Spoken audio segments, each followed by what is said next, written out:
So about a month ago, I had a teacher from National Ford High School in South Carolina email me and tell me he's been showing my videos to his students to help teach the students how to accurately diagnose cars and repair them. And I was blown away by this, so blown away that when I had the opportunity to go down to Charlotte, the Charlotte area, and visit this high school, I took it up right away.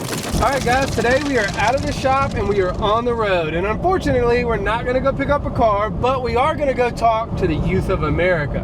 So down here in South Carolina, there's an auto tech teacher that shares my videos with his class, his high school class.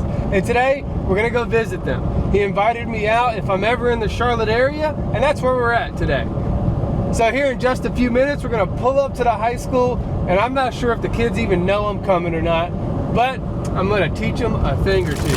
And let me tell you something, when I finally arrived at this high school, I was blown away at the facilities they had, the students that they had that were interested, and how much the teacher made or said he made, and how interested he was in me coming in to help.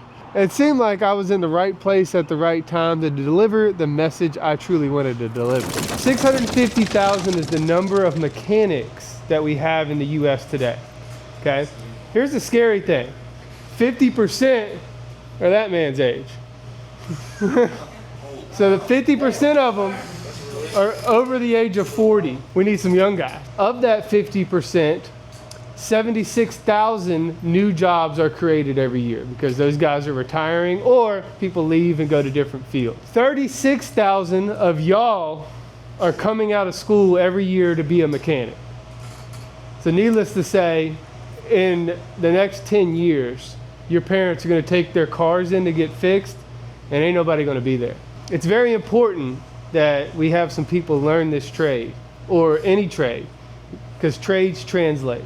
That's the biggest deal in our automotive industry right now is we have nobody to work. I mean, it's hard to find guys that want to work on cars. So when I showed up to this high school, I wanted to, one, tell them about the problem, two, explain how they could fix the problem, and three, explain what skills are needed most when people come into this field. And the number one skill that people need is diagnostics. I talked about how important diagnostics are. Now, car comes in with low voltage. What's the first thing we should check?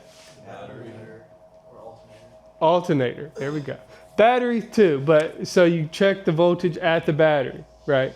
So what goes bad generally inside the alternator, or you said an alternator, right? We need to check the alternator. It's got low voltage. Let's just say it's running 11 volts at idle, right? It's supposed to be running 14. So what goes bad, usually the alternator rarely goes, the brushes rarely go bad in my opinion. In older cars they will. But in the newer cars, there's a thing called a voltage regulator inside the alternator. And that thing will go bad, and sometimes it'll cause the voltage to go up. So you'll get an overcharge condition too, kind of give you the same deal. So let's say a car comes in with a no start, no crank condition. What's the first thing we should check? Solenoid, the starter solenoid, battery. Yeah, so starter solenoid would be a little bit of a skip ahead, but the first thing I would check is if you got ignition voltage from the ignition switch. And the easiest way to check that is go to the starter signal wire and see if you got 12 volts coming in. Then what's the, let me just ask y'all this. Who knows this? This is going to impress me if somebody in here knows this. So if you think you got a bad starter, what's the cheap mechanic way to just figure out the starter's bad? What you got? I don't know if this is what you're thinking of, but I know people like try to pay and get them to work. That's exactly right. So a lot of times that's the first thing I'll do. If I have a car that comes in and it's got a no start, no crank, it's got a click, we'll take an extension, we'll try to find the starter, get to it, and tap on it with a hammer while somebody's cranking it. And 9 times out of 10, if the starter's bad, it'll just go ahead and switch that solenoid over, start on up. Car comes in and it's got no start, but it cranks. What's the first thing we should check? Fuel pressure. So this is where the industry is going kind of sideways here. So if y'all were in a shop, right, and you weren't getting paid hourly, you're getting paid like flat rate, you get a diagnostic, and it come in, and they would say, oh, this car cranks, but it won't start. So you're like, well, we need to test fuel pressure. Oh, 350, you just find the fuel tap, or just, whatever, and tap it onto it, fuel pressure gauge. But nowadays, you get on a car and there's no fuel pressure tap. And 90% of cars are like that now. So you'll have to go to a fuel line, get an adapter, bite into it, and you're only gonna get paid an hour for all of this, is the problem. So it's gonna take you a little while to get to that and figure it out. And then you say, well, if you have no fuel pressure, what's the first thing you're gonna wanna check after that? Fuel pump? Yep, fuel pump. And then you want to make sure you're getting what to the fuel pump? Power. That's exactly right. So if you have no power at the fuel pump, where you need to go back to now? Fuse box. Noah, fuse box over here. So in the fuse box, what's in the fuse box to check? Not exactly, Noah. Relay. So easy way to check a relay. I just had a video about this. Your teacher may have saw it. Take a known good relay, like a horn relay, honk the horn, swap it over with the fuel pump relay. Easiest way to do it. So as I got into it a little bit, I wanted to test them on their diagnostic skills, see how smart they were, see what they learned, kind of get a benchmark for where they're at. Now, I'm not going to teach these students, but I also wanted to give them an insight on how my mind works when a car problem comes in, and how I think about cars and how they work in general. And I think I did a pretty good job with that. I've never taught before, but I went into this classroom and felt completely comfortable, and these kids, they gave me their attention, which is not something I could say for myself when I was in high school. Generally though, if you have an automatic and it comes in with a harsh shift, transmission fluid is a good place to start checking stuff, because you might have a burnt clutch, you can see black fluid, but this right here is part of what could be the issue with a hard shift. This is a lead frame.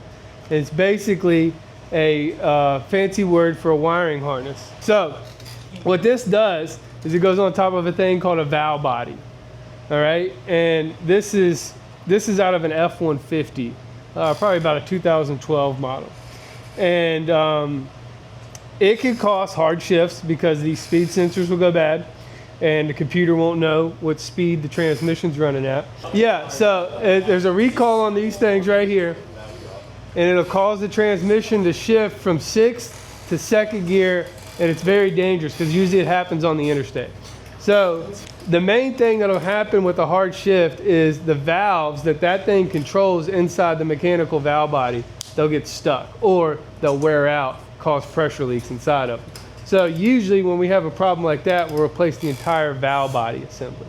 But that thing is called a lead frame, and there's a recall that Ford put out in 2012 to fix that issue where it'll downshift at highway speed. And they've had so many issues with them that they're unavailable now. You can't buy them. So you have to use what I call an aftermarket or a Dorman product, and they make a similar one. Now, a hard shift can also be caused by these right here, which is a set of clutches. And this one specifically is really burnt. So what happens is you see that movement in there, that clutch drum, and I'll pass this around, but it has a set clearance in there where it allows it to move, or it's only supposed to move thousandths of an inch. These clutches start burning up, they'll get thin on the inside, and it'll cause too much play inside that drum, and it'll give you a hard shift as well. So those are the three main internal issues that cause hard shifts inside automatic transmissions.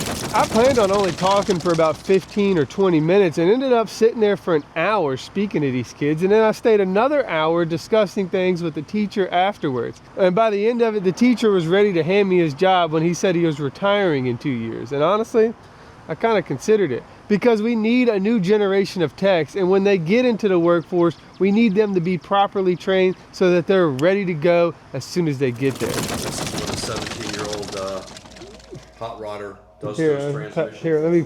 So this is a pinion, And this is, what'd you do to this? How'd you do this?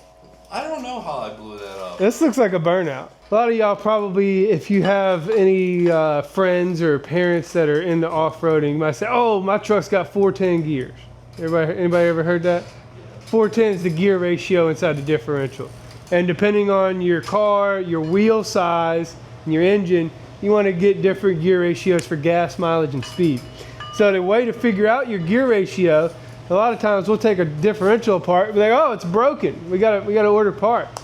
And we'll tell the service writer, well, what's the gear ratio? And they're like, well, I don't know. And they start looking on tags and trying to figure it out. Easiest way to do it is count these gears. So you go 1, 2, 3, 4, 5, 6, 7, 8, 9, 10, 11. So this is 11 teeth on this pinion. And then the pinion meets up to a ring gear inside the diff, and you count the ring gear teeth. And then you divide the ring gear teeth by the pinion teeth, and that gives you your gear ratio. So a 410 would have 41 ring gear teeth and 10 pinion teeth. And 41 divided by 10 would give you 410. So, pretty simple. And they want you to make you think it's complex. It's not that complex when you break it down. All right, so who knows how mechanics generally get paid in the automotive industry? Huh? By the job. Would you say New York? Huh? Flat rate? Yeah, flat rate. So who knows? Who can explain what flat rate is? You get, basically, he said it, but go ahead. You get paid by the jobs. That's exactly right. So how does that determine? How's the price determined? Do you know that? No. Who knows how the price is determined? It typically says how many hours of work. What says it? Software. That's exactly right. So flat rate is you get paid an hourly rate based off of a computer program that generates a time that the job should be done in. Let's just say a general flat rate is about 25 in my town, about $25 to $30 an hour is what generally people get paid for flat rate. So for an example, to pull out a Chevy transmission and replace it, and when you do a transmission job or something, it's not you pull it out and like, all right, I got it out, so I get paid 3 hours for today. I'm good, whatever. No, it's you got to get the job completely done. So on a transmission removal and replacement, it's like an 8-hour job. And if you get it done in 1 day, then great, you made your money for the day. But if it takes you 2 days, you still get paid 8 hours. That's generally what flat rate is. Now, that sounds very harsh, and it is. And that's why not a lot of shops do it, not a lot of dealerships do it. So a lot of what we're seeing now is a thing called guaranteed flat rate. And the way we do it is you come in and you clock in for an hourly rate. And we generally pay $18 to like $20 an hour. And then on top of that, you get your job, and whatever you get paid like a 10 to 20 or a 10 to 15 dollars an hour flat rate on top of your hourly rate. So you have your guaranteed time that you're already there. So you get paid $20 an hour for every hour that you're in the shop. And then whatever you get done on top of that, you get paid an extra $10 to $15 per hour that you get done. That's generally the way a lot of shops do it now. Now we got 3 technicians that work on the floor in our shop, and they're very good technicians. But they've learned everything they know on those 7 bays, just like myself. I didn't go to a technical school. Heck, I never went in an auto tech class in high school. I went to college to learn business, and I'm not afraid to admit that.